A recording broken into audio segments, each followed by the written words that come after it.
Hello అందరికీ welcome back to my YouTube channel. అందరూ బాగున్నారు అనుకుంటున్నాను. నేనైతే బాగున్నానండి.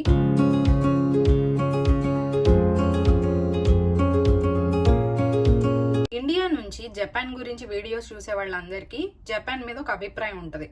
జపాన్ ఎలాంటి దేశం అంటే చాలా డిసిప్లిన్డ్, పంక్చువల్, అందరూ మంచిగా ఉంటారు, డెవలప్ అయింది, టెక్నాలజీ ఎక్కువ ఉంది, ఇవన్నీ తెలుస్తుంది సహజంగా, అందరికీ తెలిసిందైతే. కానీ జపాన్లో కొన్ని అన్కంఫర్టబుల్ ట్రూత్స్ కూడా ఉన్నాయన్నమాట. అంటే మనల్ని కొంచెం ఇబ్బంది పెట్టేవి, అరే మనం ఇలా అనుకున్నాం కదా ఈ దేశం గురించి, ఇలా కూడా ఉంటుందా అని ఆలోచింపజేసే కొన్ని విషయాలు ఉంటాయి. అందులో ఒకటే ఈ రేసిజం అన్నమాట. దాని గురించి నేను మీకు చెప్తాను. రేసిజం అంటే ఏంటంటే డిస్క్రిమినేషన్ అన్నమాట. ఒక్కొక్క దేశాన్ని ఒక్కొక్కలాగా చూడటం, వాళ్ళ రంగును బట్టి కానీ, వాళ్ళు వేసుకున్న బట్టలను బట్టి కానీ ఒక్కొక్క విధంగా చూడటం అనేది జపాన్లో ఉందా లేదా అనేది ఇప్పుడు చెప్తాను మీకు. ఎవరికైనా నా గురించి ఐడియా లేకపోయినా, నా ఛానల్కి కొత్తగా వచ్చి చూస్తున్నా సరే, నా పేరు ఝాన్సీ అండి. నేను జపాన్లో సాఫ్ట్వేర్ ఇంజనీర్గా వర్క్ చేస్తున్నాను. 2.5 సంవత్సరాల నుంచి ఇక్కడే ఉంటున్నాను.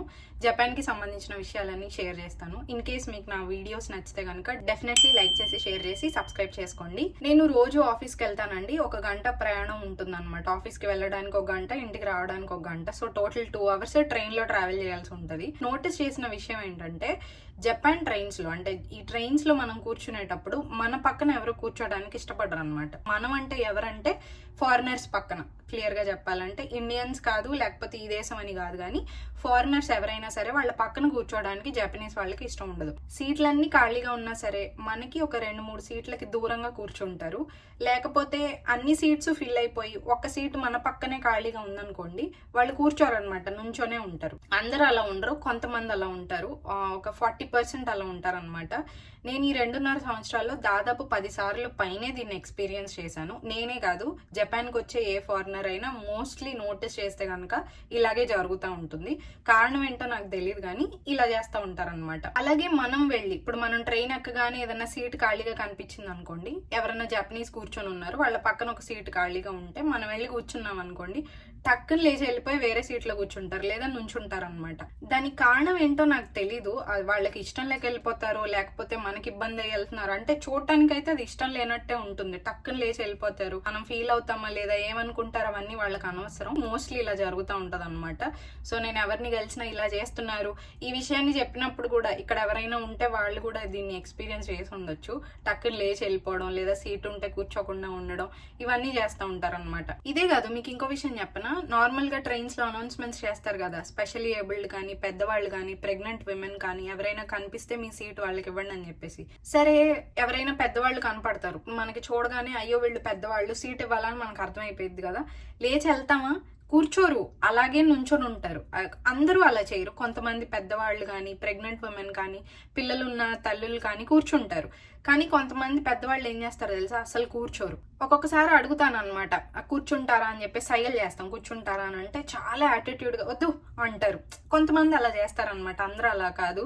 ఇంక అప్పటి నుంచి సీట్ ఇవ్వడం మానేశాను. అప్పటి నుంచి సీట్ ఇవ్వాలన్నా కూడా కొంచెం భయం అవుతుంది అనమాట. వాళ్ళు ఎలా రియాక్ట్ అవుతారు, అరుస్తారు, ఏమంటారు అని చెప్పేసి కామ్గా ఉంటాను. ఒకవేళ మరీ పెద్దవాళ్ళు వచ్చి నుంచున్నారంటే వెంటనే లేచి వెళ్ళిపోయి డోర్ దగ్గర నుంచుంటాను తప్ప కూర్చుంటారా అని చెప్పేసి అడగట్లేదు. వాళ్ళు నచ్చితే కూర్చుంటారు, లేకపోతే లేదు. మన పని మనం చేసుకోవాలి, మన ధర్మం మనం చేయాలి కాబట్టి లేచి పక్కకి వెళ్ళిపోతాను అనమాట. సో ఇలాంటివి నేను ఎక్కువగా నోటీస్ చేస్తూ ఉంటాను. ఫస్ట్ లో కొంచెం అరే ఏంటి వీళ్ళు ఇలా వెళ్ళిపోతున్నారు అని అనిపించేది. కొంతమంది ఫారినర్స్ ఏం చేస్తారంటే హెవీగా పర్ఫ్యూమ్ కొట్టుకొని వెళ్తారు. జపనీస్ వాళ్ళకి పర్ఫ్యూమ్స్ అసలు నచ్చో, వాళ్ళు యూజ్ చేయరు. వాళ్ళకి అసలు బాడీకి ఎలాంటి స్వెట్ కానీ, స్మెల్ కానీ ఉండదు అనమాట. కాబట్టి వాళ్ళు పర్ఫ్యూమ్స్ యూజ్ చేయరు. మేబీ హెవీగా పర్ఫ్యూమ్స్ యూజ్ చేసే వాళ్ళు పక్కన కూర్చొని వాళ్ళు అన్కంఫర్టబుల్ అయిపోతున్నారని లేచి వెళ్ళిపోవచ్చు. లేకపోతే ఇంకేవైనా రీజన్స్ అయి ఉండొచ్చు, మనకు తెలీదు. వాళ్ళకి ప్రైవసీ చాలా ఇంపార్టెంట్. మరి ఇన్నాళ్ళు ఒక్కళ్ళే ఉండటానికి అలవాటు పడతారు కదా, పక్కనే కూర్చోడానికి వాళ్ళకి ఇష్టం లేకపోవచ్చు. ఆ రీజన్ ఏదైనా కావచ్చు, రీజన్స్ మాకు తెలియదు. కానీ కొత్తలో నేను వచ్చినప్పుడు అయితే చాలా అన్కంఫర్టబుల్ అనిపించేది. తర్వాత ఇంకా అర్థమైపోయింది వీళ్ళు కూర్చోరని చెప్పేసి. ఇంక నేను కూడా వాళ్ళ పక్కన కూర్చోను. సీట్లు 2-3 సీట్లు అవతల ఖాళీ ఉంటే వీళ్ళు కూర్చుంటాను అనమాట. మళ్ళీ వాళ్ళకి ఎందుకులే ఇబ్బంది అని చెప్పేసి. మళ్ళీ దీన్ని ఒకసారి రికార్డ్ చేసి చూపించక్క అని చెప్పేసి నన్ను అడగద్దు. ట్రైన్స్ లో కెమెరాస్ కానీ, వీడియో రికార్డింగ్స్ కానీ అస్సలు అలౌ లేదనమాట. ఉంటే స్ట్రిక్ట్ గా యాక్షన్ తీసుకుంటారు. అందుకే నేను వీడియోస్ ఎక్కడ చూపించను. జస్ట్ ఇలా ఎక్స్ప్లెయిన్ చేస్తాను. ఇది నా ఎక్స్పీరియన్స్, చాలా సార్లు ఎక్స్పీరియన్స్ చేశాను. నేనే కాదు, జపాన్కి వచ్చే ఫారినర్స్ అందరూ, ఇండియన్స్ అవ్వచ్చు, వేరే కంట్రీ వాళ్ళు ఎవరైనా అవ్వచ్చు, ఎక్స్పీరియన్స్ చేస్తూ ఉంటారు. కొంతమంది పక్కన కూర్చుంటారు మంచిగానే, అందరు ఇలా ఉండరు, 40% అలా ఉంటారు, మిగతా వాళ్ళంతా నార్మల్గా యాజ్ యూజువల్గా ఉంటారనమాట. ఏది చేసినా ఇలా చేయడం అనేది నాకైతే కొంచెం ఇబ్బందికరంగా అనిపించేది స్టార్టింగ్లో, తర్వాత అలవాటు అయిపోయింది. సో మీరెవరైనా జపాన్లో ఇలాంటిది ఎక్స్పీరియన్స్ చేస్తే ఏంటి వీళ్ళంతా ఇలా ఉన్నారు, మేబీ నాలో ఏదన్నా ఫాల్ట్ ఉందా అని ఆలోచించకండి. నార్మల్గా ఇలా చేస్తూ ఉంటారు. ఇదంతా చాలా క్యాజువల్గా తీసుకొని, లైట్ తీసుకొని ఇంకా ట్రావెల్ చేయడమే అనమాట. అది మీ అభిప్రాయాలు కూడా కమెంట్ చేయండి. వీడియో నచ్చితే లైక్ చేసి, షేర్ చేసి, మరిన్ని వీడియోస్ కోసం సబ్స్క్రైబ్ చేసుకోండి.